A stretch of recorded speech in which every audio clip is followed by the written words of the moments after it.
Hello everyone, and welcome to this video on fashion mood boards.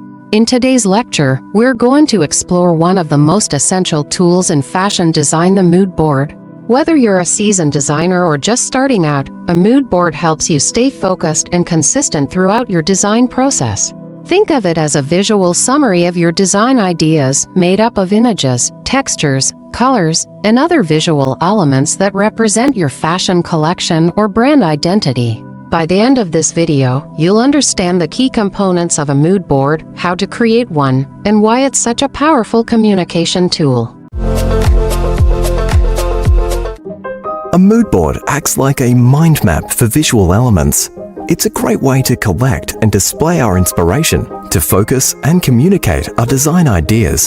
In this lesson, we explore different styles of mood boards, why they're useful to the design process, and how to get started with a template.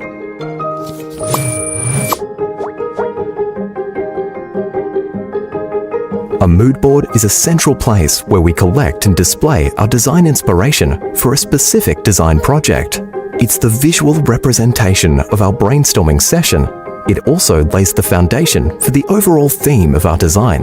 This collage of ideas can include illustrations, colors, photographs, textures, and descriptive words. When they all come together, they demonstrate the visual direction of our project. One thing to remember, not all mood boards look the same. Two designers working on the same project may end up with quite different mood boards. We can tailor them to look however we like, arranging these elements in our own way.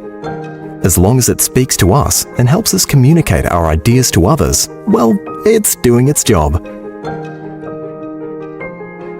A mood board allows us to create with clarity. When we organize our elements visually, we can see what elements work well together and what elements clash. It also helps us break down our project into sections that link back to our design brief. This means we can show our friends, colleagues, and clients.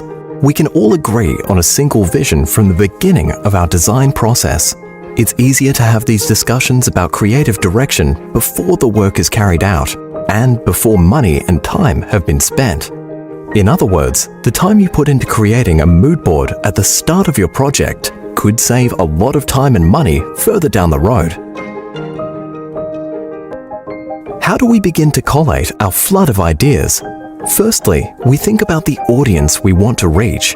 Then we work backwards, constructing a mood board with the colors and elements we think they'd like to see. Then it's time to explore. Whether working from a formal design brief or a personal project, we can start having fun with research. We hunt for photographs, colors, words, and textures that support the ideal look and feel of our future design. When William Yarbrough started a personal branding project, he wanted to replicate the style of the golden age of air travel in the 1950s and 60s. So, he found original materials from the era, like postcards and luggage tags, which offer great ideas for typography and color pairings. This mood board is for a user interface project, but working off a fresh, light, airy visual direction, it draws from a wide variety of sources for inspiration, from food packaging to fine art. Just because something is from a different genre than your project doesn't mean you can't use it to help establish the direction of your design. Nothing is off limits. Once we collect a range of elements we're happy with, it's time to sort through them and choose which ones make it onto our final mood board. One way to keep our mood board looking consistent is with a color palette. A color palette can unite our ideas into a central theme.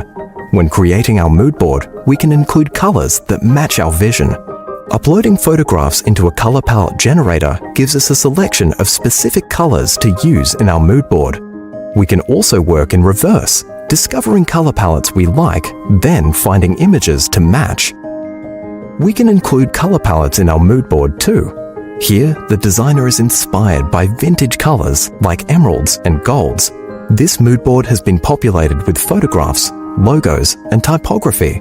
You can start to see these elements give an impression of the project's style and message. See how the words like vintage and luxurious match the mood and colors.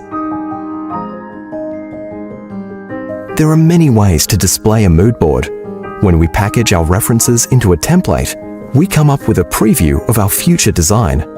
A physical mood board can be as simple as a wall covered in photographs, illustrations, and samples. But a digital mood board should look clean and organized.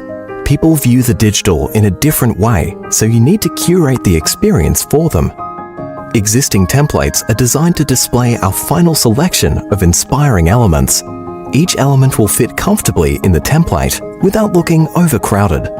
This designer used one simple template to create 3 mood boards, each showing a different concept for the same project. Even though the elements change, the template remains basic.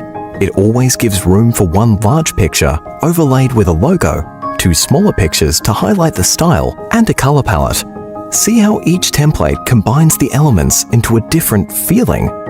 Here, a designer created an initial mood board, but after the client requested a few minor tweaks, the board ended up a completely different aesthetic, much more to the client's liking. You'll notice the first concept is light, bright, and slightly nautical. The second, while it shares some of the same images, is darker with a more sophisticated retro look. Because it was a digital template, it was an easy change. Don't think you need to fit everything onto one mood board either. To help her client define their organization's visual style, this designer created 3 mood boards, all with different directions. One with specific graphic elements that match the theme, such as patterns, color schemes, and fonts. And the other features publications that have used a similar style. You can get a real sense of the direction here. The combination of warm tones, traditional type, and the use of texture suggests a professional aesthetic that remains informed by the human hand. Let's look at one more. This one is pulling from a tradition of corporate design that emphasizes cool tones and clean lines to convey a strong and modern aesthetic. The fonts are simple and slender, complemented by a serif body font to reinforce the emphasis on credibility and trustworthiness. Would you believe both of these boards are the same client and the same project? You can imagine the final outcome would be very different, depending on which board the client chose to follow. A mood board might also represent an overall look or provide options for specific elements. Here, examples of website buttons take up a big portion of the template. However, this template could easily be replicated to show a second range of button styles, or the same style in different colors. At the end of the day, mood boards remind us where our ideas came from. Referring back to our mood board will guide us back to our original vision, the one the client agreed upon. That way, we keep aligned with the goal through every step of our design Process of creating a mood board. Creating a mood board isn't just about gathering pretty pictures, it's a research-driven process. Here's how to start. Begin with trend forecasting reports. Sites like WGSN or Pantone can provide insight into upcoming trends. Write down words that capture the feeling you want to create. Is it casual, luxurious, or avant-garde? Add details of garments. Look at fit, style, trims, and how the pieces will come together. Use visual inspiration from runway images, magazines, and fashion blogs to fill in the details. Sometimes you might want to create multiple mood boards for different aspects of your collection. For example, you could create one board for prints, another for marketing, and yet another for photography. While many designers prefer digital boards because they are easier to share, physical mood boards can be incredibly useful during the brainstorming phase. By cutting out images and arranging them manually, you can explore ideas more freely. Practical examples and applications. Let's take an example from the world of high fashion. For the Moschino show, the brand took inspiration from Picasso's Cubism to create a collection that blended bold, abstract shapes with vibrant colors.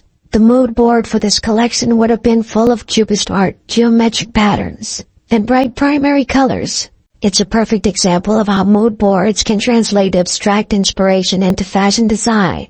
Similarly, think of how Manasharora's Spring-Summer 2009 Paris Fashion Week collection drew inspiration from the vibrancy and chaos of Indian street culture. The mood board for this collection likely included vibrant colors, traditional Indian patterns, and playful textures. A mood board is a powerful design tool that helps you stay true to your brand's identity by including elements like color palettes, textures, and lifestyle images. You can build a visual language that guides your entire design process, whether it's a physical or digital board. The goal is to use your mood board to communicate your vision effectively to your team and stakeholders. Summary. Here's a simplified version with 5 key points for a fashion mood board: theme, concept, color palette, textures, and fabrics, inspirational imagery, silhouettes, and shapes.